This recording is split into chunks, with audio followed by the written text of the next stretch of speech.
नमस्कार दोस्तों, स्वागत है आपका यूनिक स्टडी सेंटर के ऑनलाइन क्लासेस में।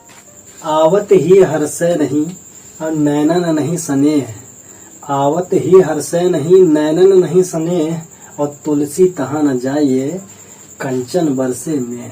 ठीक, तो ये तुलसीदास जी की रचना है। तो तुलसीदास जी कहना क्या चाहते हैं, देखिए। आवत ही हर्षय नहीं नैनन नहीं स्नेह, तुलसी तहाँ न जाइए कंचन बरसे में। मतलब जिस सभा में जाने से, जिस सभा में आपके जाने से कोई खुशी ना हो, ठीक, या फिर कोई आपको स्नेह ना करे, वहां पर आपको नहीं जाना चाहिए, चाहे वहां कितना भी महत्वपूर्ण क्यों ना कुछ चल रहा हो। ठीक, मतलब जहां आपकी कोई वैल्यू नहीं है वहां आपको नहीं जाना चाहिए। ठीक, तो तुलसीदास जी ने यहाँ पर यही समझाया आपको। तो दोस्तों, मैं विकास और आप देख रहे हैं यूनिक स्टडी सेंटर। तो आज हम बात करने वाले हैं सर्वनाम के अगले और आखिरी पार्ट के बारे में। आज जो है आपका सर्वनाम खत्म हो जाएगा। तो हमने पिछला क्या बात किया था सर्वनाम में, कि सर्वनाम होता क्या, एक बार जल्दी जान लें। सर्वनाम वह होता है जो संज्ञा के स्थान पर प्रयोग किया जाता है। संज्ञा की पुनरावृत्ति को हटाने के लिए हम सर्वनाम का प्रयोग करते हैं, जिससे वाक्य एक सुंदर दिखने लगता है, वाक्य का उच्चारण जो सुंदर लगने लगता है। और वहाँ हमने सर्वनाम की बात की थी कि दो रूप के आधार पर, ठीक, या रूप या व्युत्पत्ति के आधार पर, या फिर प्रयोग व्याकरण के आधार पर बांटा गया था। रूप और व्युत्पत्ति की हमने बात कर ली थी, क्या मौलिक सर्वनाम यौगिक सर्वनाम की बात कर ली थी। मौलिक सर्वनाम क्या था? मौलिक सर्वनाम जो संज्ञा का शुद्ध, जो सर्वनाम का जो शुद्ध रूप होता था, नहीं, शुद्ध सर्वनाम जो मूल रूप से जन्मा हुआ सर्वनाम है वो मौलिक सर्वनाम होता है। और जो लिंग वचन कारक के आधार पर सर्वनाम बदल जाते हैं वो हमारा यौगिक सर्वनाम होता है। ठीक, मौलिक सर्वनाम से ही यौगिक सर्वनाम बनता है। तो आइए आगे हम बात करते हैं क्या। उसके बाद हमने क्या बताया था, तो लिंग वचन कारक के आधार पर कैसे मैं, तुम, आप, ये सब का प्रयोग कैसे बदला था, कैसे होता था, उसकी हमने बात कर ली थी। तो आज हम बात करेंगे प्रयोग या फिर व्याकरण के आधार पर सर्वनाम के बारे में। तो आइए देखते हैं कि प्रयोग या फिर व्याकरण के आधार पर कितने पार्ट में इसको बांटा गया है।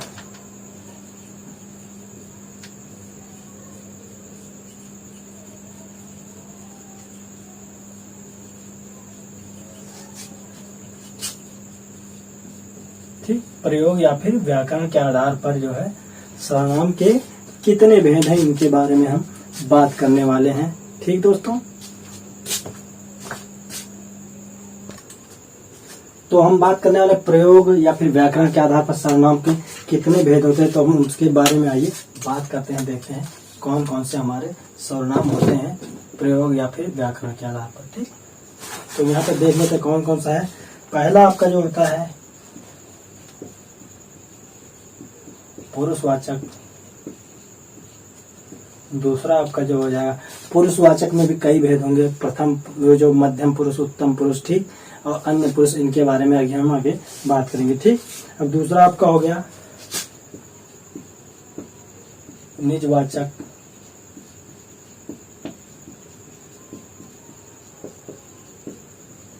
तीसरा आपका हो गया निश्चयवाचक, और चौथा आपका क्या हो गया अनिश्चयवाचक।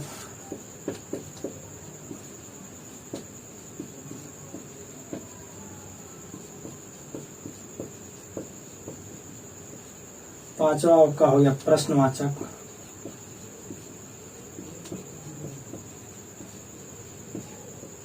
और छठा आपका क्या हो गया संबंधवाचक।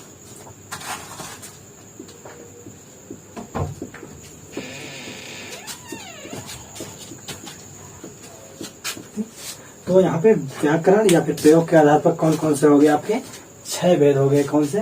पुरुषवाचक सर्वनाम, निजवाचक सर्वनाम, निश्चयवाचक सर्वनाम, अनिश्चयवाचक सर्वनाम, प्रश्नवाचक सर्वनाम और संबंधवाचक सर्वनाम। तब हम एक एक करके इनके बारे में बात करने वाले हैं। तो आपका यहाँ प्रयोग और व्याकरण के आधार पर हमने 6 भेद के बारे में बात कर ली है। अब हम एक एक करके इनके बारे में जानते हैं। आइए बने रहिए वीडियो में अंत तक पूरी जानकारी के लिए। अगर आपने स्किप कर दिया तो आपकी जानकारी जो है अधूरी रह जाएगी, तो इसलिए वीडियो को स्किप नहीं करना है। तो पहला कौन सा बात करने वाले हैं हम, पुरुषवाचक।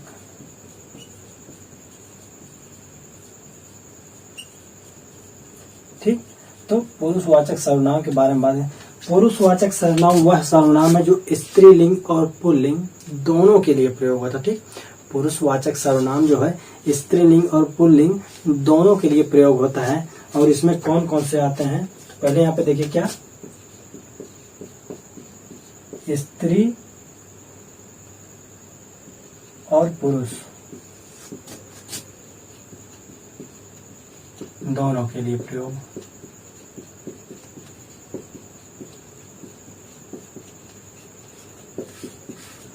अब इसमें आते कौन कौन से हैं, जैसे मैं, तू,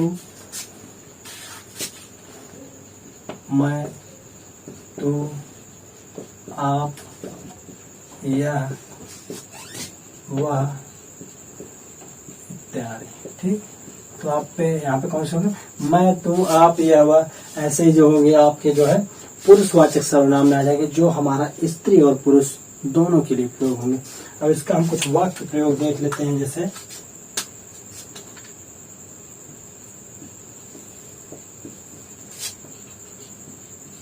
मैं सोते समय बात नहीं करता। ठीक, तो यहाँ पे क्या, मैं की बात की, यहाँ पे कौन सा सर्वनाम हो गया, मैं की बात होगी, ये आपको पुरुषवाचक सर्वनाम में आता है, मैं का प्रयोग हो गया। और बाकी वाक्य प्रयोग कुछ देख लेते हैं, जैसे कौन सा हो गया आपका, तुम सुबह से पढ़ नहीं रहे हो। ठीक, आप बड़े दिनों के बाद हमसे मिलने आए, यह तो बड़ा ही अच्छा व्यक्ति है, वह आजकल विदेश गया। ऐसे ही ढेर सारे जितने भी वाक्य प्रयोग है आपको, जैसे क्या, वह आजकल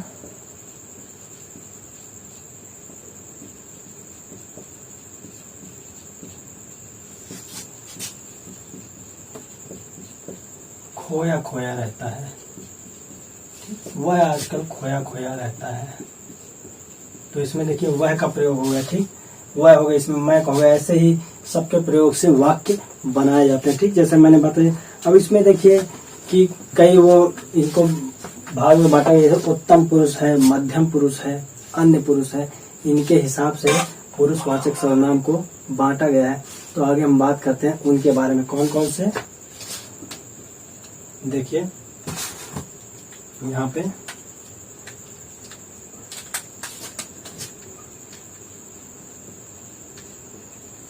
उत्तम पुरुष, मध्यम पुरुष और फिर अन्य पुरुष।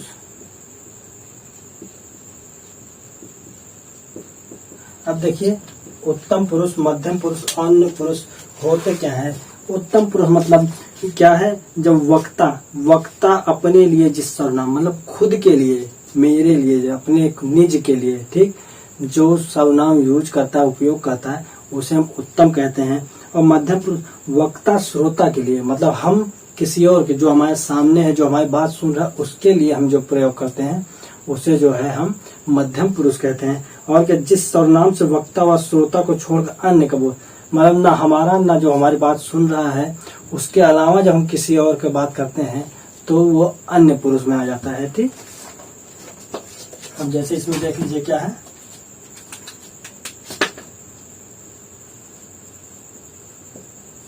वक्ता स्वयं के लिए प्रयोग करता है।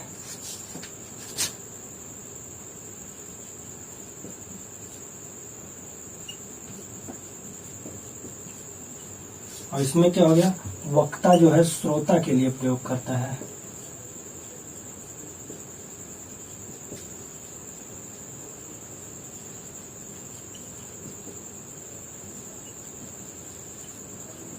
ठीक, और अन्य पुरुष में क्या, वक्ता ना अपने लिए यूज करता है, ना श्रोता के लिए, किसी अन्य के लिए प्रयोग करता है। ठीक,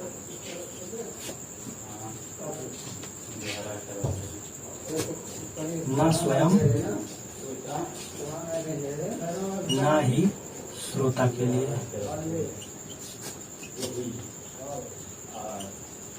तो क्या हो जाएगा, किसी अन्य के लिए।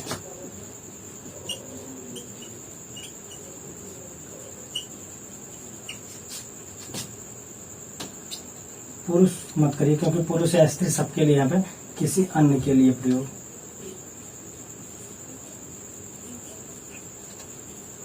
ठीक, तो क्या हो गया, उत्तम पुरुष आपका जो हो गया, उत्तम पुरुष हो गया, मध्यम पुरुष हो गया और अन्य पुरुष हो गया।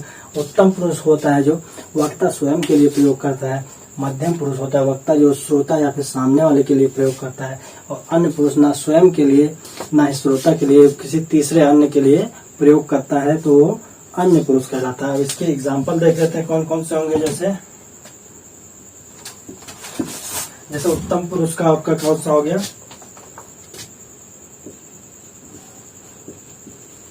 मेरी, मेरा, हम। ठीक, मेरी, मेरा, हम, हमारी, हमारा।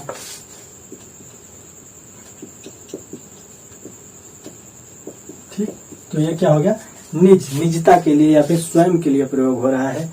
अब का मध्यम पुरुष जो श्रोता के लिए, जैसे मैं कोई चीज कहूंगा ये मेरी है, ये हमारी है, ये मेरी है, ये मैंने किया। ठीक, अब श्रोता के लिए क्या, ये तुम हो, ये तुम्हारा है, ठीक, ये तुमसे हुआ है, तो इनका प्रयोग हम श्रोता के लिए करेंगे। जैसे क्या हो गया,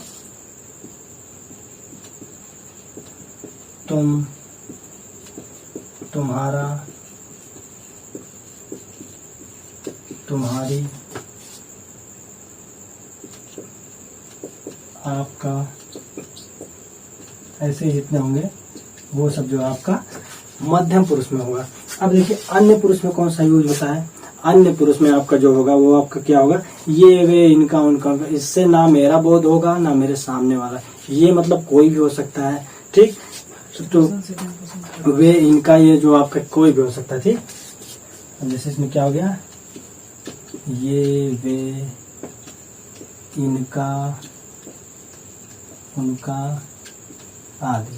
ठीक, मतलब जिससे ना वक्ता का बोध हो रहा है ना श्रोता का बोध हो रहा है, किसी अन्य का बोध हो रहा है, तो वहां पे क्या हो जाएगा, आपका अन्य पुरुष हो जाएगा। ठीक, तो यहाँ हमने क्या बात कर लिया, यहाँ हमने पुरुषवाचक सर्वनाम की बात कर ली और उसमें भी हमने उत्तम, मध्यम और अन्य पुरुष की बात कर ली। अब हम क्या बात करेंगे, पुरुषवाचक के बाद क्या बात करने वाले हैं, निजवाचक सर्वनाम के बारे में।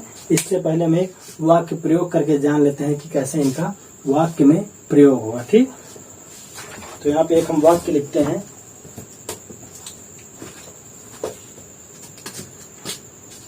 ब्लैक से लिख देते हैं कि मैंने कल ही बताया था कि वह आगरा गया है। ठीक, तो यहाँ पे क्या हो गया, मैंने कल ही बताया, लेकिन यहाँ पे एक और जोड़ देते हैं, कल ही बताया था, क्योंकि यहाँ पे देखिए एक मैंने आ गया, एक वह आ गया, इसमें एक और जुड़ेगा, तो वहां पे क्या जोड़ेंगे, नहीं तो यहाँ पे गलत हो जाए, आपको जोड़ देते हैं ताकि जैसे तीनों का प्रयोग एक ही वाक्य में हो जाए।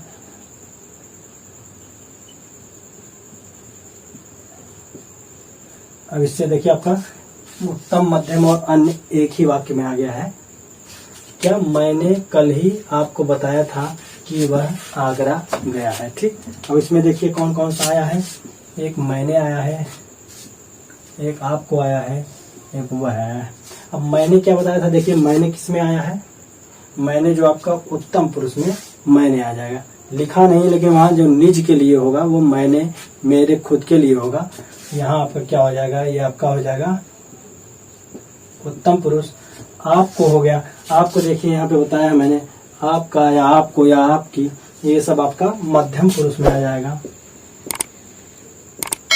और बात कर लेते हैं वह जो है, ये वे इनका उनका या हुआ, ये सब जो आपका क्या हो जाएगा, अन्य पुरुष। तो यहाँ आपका मैंने देखा तीनों का एक ही वाक्य में बता दिया कैसे प्रयोग होगा, वाक्य प्रयोग में कैसे हम पहचानेंगे। तो आगे हम बात करते हैं दूसरे सर्वनाम के बारे में। तो हमने इतना बात कर लिया क्या, पुरुषवाचक सर्वनाम। अब हम इसके दूसरे बात करेंगे निजवाचक सर्वनाम के बारे में। तो उम्मीद करते इतना आपको समझ आ गया कि इसमें कौन सा उत्तम पुरुष है, कौन सा मध्यम पुरुष है और कौन सा अन्य पुरुष है। और इनका वाक्यों में प्रयोग करके हम कैसे पहचानेंगे या फिर कैसे इनका वाक्य प्रयोग करेंगे, इनके बारे में आपको पूरा ज्ञान हो गया होगा। अब हम बात करते हैं क्या यहाँ पे निजवाचक सर्वनाम के बारे में। ठीक,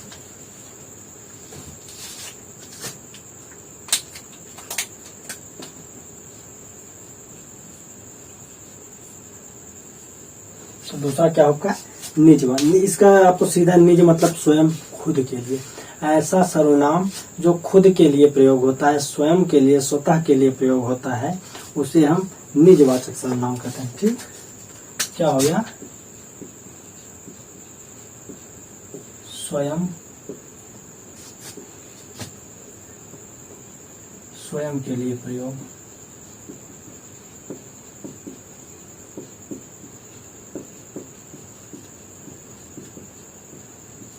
ठीक, अब स्वयं के लिए कौन कौन से सर्वनाम आएंगे, जैसे यहाँ पर देखिए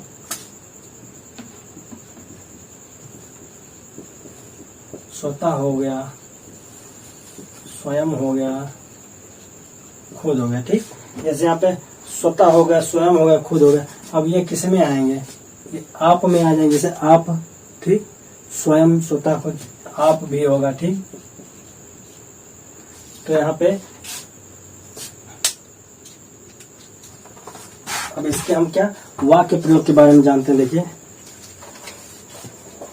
क्या है स्वतः के बारे में, जैसे देखिए तुम्हें जाकर वहां स्वयं खाना बनाना चाहिए। ठीक, स्वयं खाना बनाना चाहिए या खाना बनाना, कुछ यहाँ पे स्वयं का प्रयोग हो गया।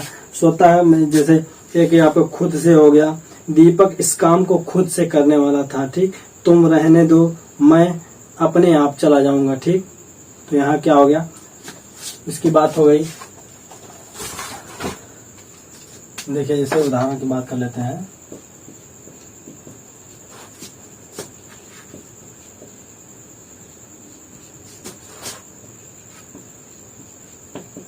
तुम्हें वहां स्वयं जाना चाहिए। ठीक, तो यहाँ पे स्वयं हो गया। तुम्हें वहां जाकर खुद से ही ये काम करना है, तो वहां पे भी खुद का प्रयोग हुआ, स्वतः का प्रयोग हुआ। तो ये सब आपका क्या है निजवाचक सर्वनाम है, जो अपने आप स्वतः के लिए प्रयोग किया जाता है। तो वहां पे क्या होता है आपका निजवाचक सर्वनाम। अब हम बात करते हैं क्या निश्चयवाचक सर्वनाम के बारे में।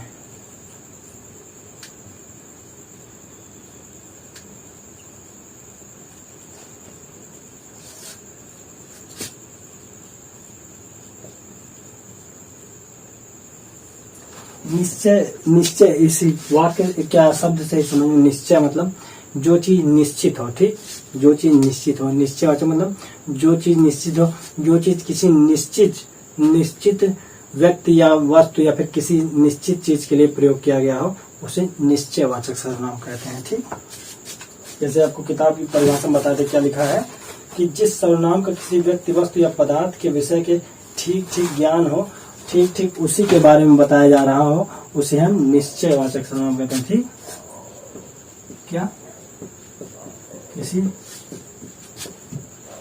निश्चित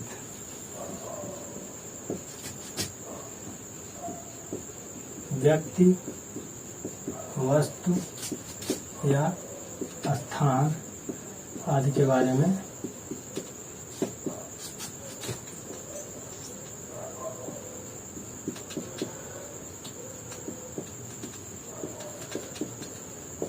किसी निश्चित व्यक्ति, वस्तु अथवा स्थान आदि के लिए प्रयोग, मतलब जो चीज निश्चित हो उसके लिए जब हम प्रयोग करेंगे तो निश्चयवाचक सर्वनाम कहेंगे। जैसे इसमें कौन कौन से सर्वनाम आ जाएंगे देख लेते हैं। इसमें आपका आ जाएगा जैसे यह और वह। ठीक, अब देखिए क्या, अब इसका उदाहरण देख लीजिए। यह मेरी पुस्तक है। ठीक, यह मेरी पुस्तक है।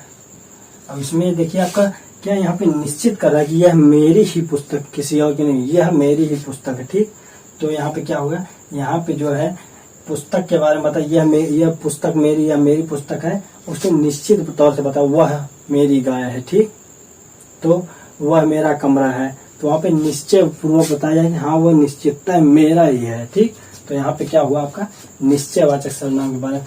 अब जैसे देख लीजिए क्या है, यह गाय मीठा दूध देती है।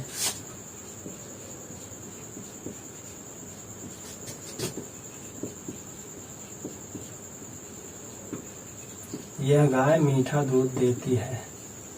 अब देखिए यह का प्रयोग हो गया। ठीक, यह का प्रयोग हो गया तो वहाँ पे निश्चय कर दीजिए यह गाय जो है मीठा ही दूध देगी। ठीक, किसी अन्य गाय का हमें नहीं पता कैसा देगी, लेकिन यह गाय जो है मीठा ही दूध देगी। यहाँ पे एक निश्चितता बताई जा रही है, निश्चित तरह से बताया जा रहा है कि यह गाय जो है मीठा ही दूध। तो यहाँ पे क्या निश्चित चीज के लिए प्रयोग किया गया है। तो यहाँ पे कौन सा हो गया, यहाँ पे निजवाचक हो गया, निश्चयवाचक। दो सर्वनाम के बारे में बात कर लिया। आगे हम बात करते हैं अनिश्चयवाचक। तो निश्चयवाचक का सीधा उल्टा, जो निश्चित नहीं होगा, किसी अनिश्चित चीज के लिए जब हम प्रयोग करेंगे तो वहाँ पे अनिश्चयवाचक सर्वनाम। आइए उसके बारे में देख लेते हैं।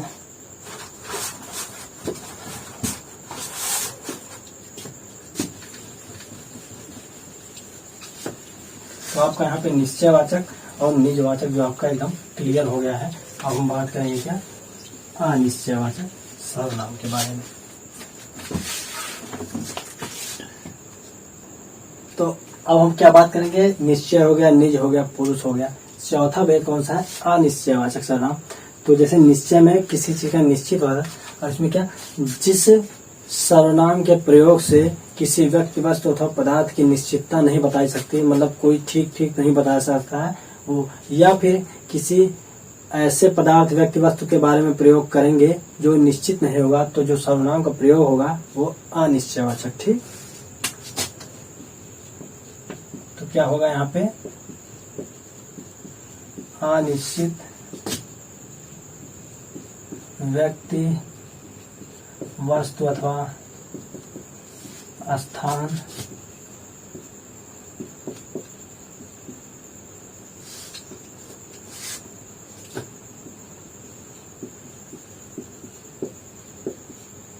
के लिए प्रयोग हुआ। अनिश्चित व्यक्ति वस्तु अथवा स्थान के लिए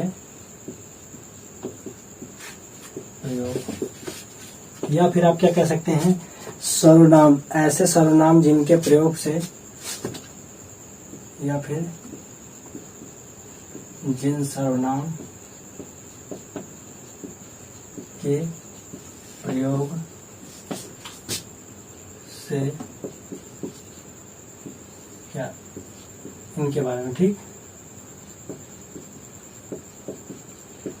किसी व्यक्ति वस्तु या स्थान का ठीक बोध ना हो, ठीक ज्ञान ना हो। यहाँ पे क्या हो गया, किसी अनिश्चित व्यक्ति वस्तु अथवा स्थान के लिए प्रयोग, या फिर जिन सर्वनाम के प्रयोग से किसी व्यक्ति वस्तु अथवा स्थान का ठीक से बोध नहीं किया जा सकता या फिर ना हो, उन्हें हम अनिश्चयवाचक सर्वनाम कहेंगे। जैसे इनका क्या हो जाएगा, कौन कौन से सर्वनाम हो जाएंगे, कोई और कुछ। ठीक, अब इसका वाक्य प्रयोग कैसे करेंगे देख लीजिए, उदाहरण देख लेते हैं कि यहाँ पे देखिए, तुम्हारे घर पर कोई आया है। अब देखिए तुम्हारे घर पर कोई आया है, अब कौन आया है हमें नहीं पता। ठीक, अब कौन आया है हमें नहीं पता, तो यहाँ पे जो कोई सर्वनाम है, ठीक, इससे हमें नहीं पता कि कौन आया है, तो इसलिए यहाँ पे क्या हो गया, अनिश्चयवाचक प्रयोग हो गया, अनिश्चयवाचक सर्वनाम हो गया। ठीक, क्योंकि यहाँ पे हमें ठीक बोध नहीं है। और जैसे देख लेते हैं, दीदी ने कल बाजार से कुछ मंगाया था। ठीक, या फिर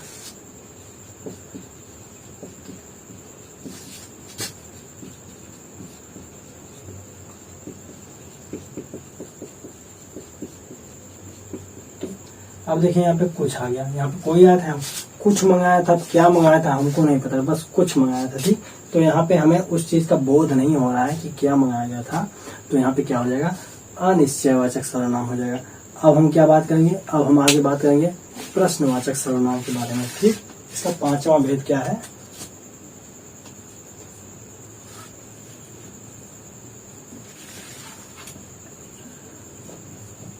प्रश्नवाचक सर्वनाम। अब देखिए प्रश्नवाचक सर्वनाम में क्या है कि आपका जहाँ पे जिस सर्वनाम का प्रयोग प्रश्न करने के लिए किया जाता है उसे प्रश्नवाचक सर्वनाम कहते हैं। ठीक, मतलब जिसके प्रयोग से किसी प्रश्न का बोध होता है, कि जिसके प्रयोग हम किसी प्रश्न पूछने के लिए करते हैं उसे हम प्रश्नवाचक सर्वनाम कहते हैं। ठीक, तो यहाँ पे क्या हो जाएगा, सर्वनाम का प्रयोग से प्रश्न करना या फिर प्रश्न का बोध। ठीक, जिस सर्वनाम के प्रयोग से हम कोई प्रश्न करते हैं फिर प्रश्न का बोध होता है उसे हम क्या कहते हैं, प्रश्नवाचक सर्वनाम कहते हैं।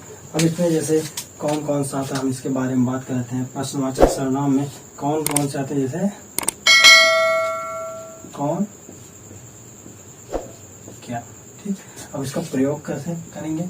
अब प्रयोग इसका जैसे राजीव के घर पर कौन आया है, या फिर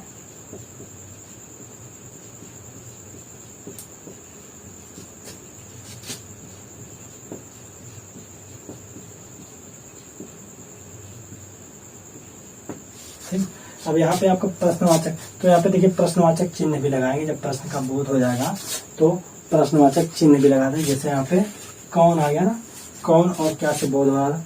कौन आया है, राजीव के घर पे कौन आया है, मुझे नहीं पता भाई कौन आया। वहाँ पे क्वेश्चन कर रहा है ना, किसी से पूछ रहा है, किसी से पूछ रहा है कि राजीव के घर पे कौन आया है, तो यहाँ पे क्या होगा, प्रश्नवाचक के बोध हो गया।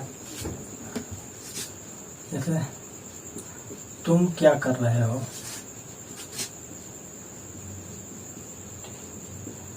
अब यहाँ पे क्या हो गया, तुम क्या कर रहे हो, यहाँ पे क्या आ गया ना। अब क्या, हम किसी उससे पूछ रहे हैं या किसी और से पूछ रहे हैं कि तुम क्या कर रहे हो। ठीक, हम तुमसे पूछ रहे हैं तुम क्या कर रहे हो, यहाँ पे तो प्रश्न कर रहे हैं, तुमसे कुछ पूछ रहे हैं मतलब प्रश्न कर रहे हैं, तो यहाँ पे क्या हो जाएगा, प्रश्नवाचक सर्वनाम। तो यहाँ पे हमने क्या बात कर लिया, पुरुषवाचक सर्वनाम, निजवाचक सर्वनाम, निश्चयवाचक सर्वनाम, अनिश्चयवाचक सर्वनाम, प्रश्नवाचक सर्वनाम। एक और बचा है, वो आपको खत्म करेंगे तो आपका सर्वनाम पूरा क्लियर हो जाएगा। ठीक, तो आपका यहाँ पे क्या, अनिश्चय और प्रश्नवाचक हमने बता दिया। अब हम क्या बात करेंगे, संबंधवाचक सर्वनाम के बारे में। ठीक, तो आगे हम बात करते हैं संबंधवाचक सर्वनाम के बारे में। आपका यहाँ पे पांचों क्लियर हो गया। अगर आपको कोई डाउट होता है तो आप हमसे कमेंट सेक्शन में पूछ सकते हैं, या फिर हमें डायरेक्टली मैसेज या फिर कॉल करके भी पूछ सकते हैं। ठीक, अब हम यहाँ बात करते हैं क्या, संबंधवाचक सर्वनाम।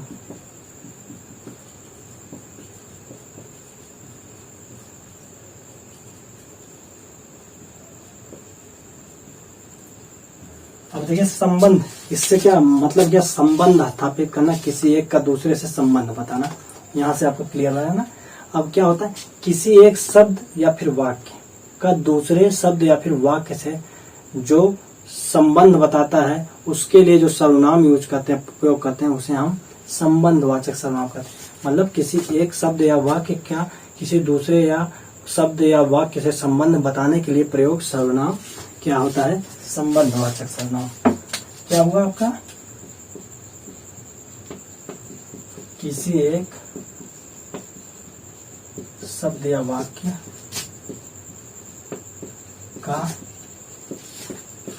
दूसरे शब्द या वाक्य से संबंध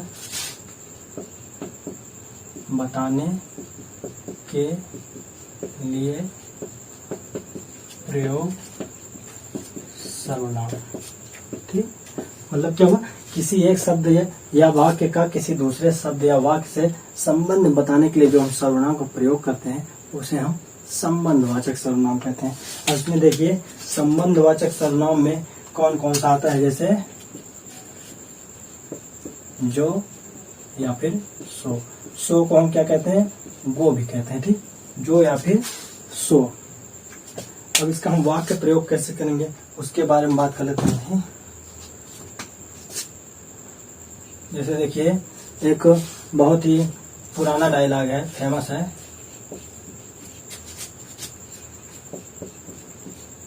जो जागत है सो पावत है,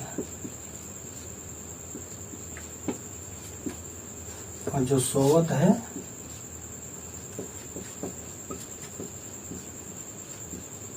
सो खोवत है।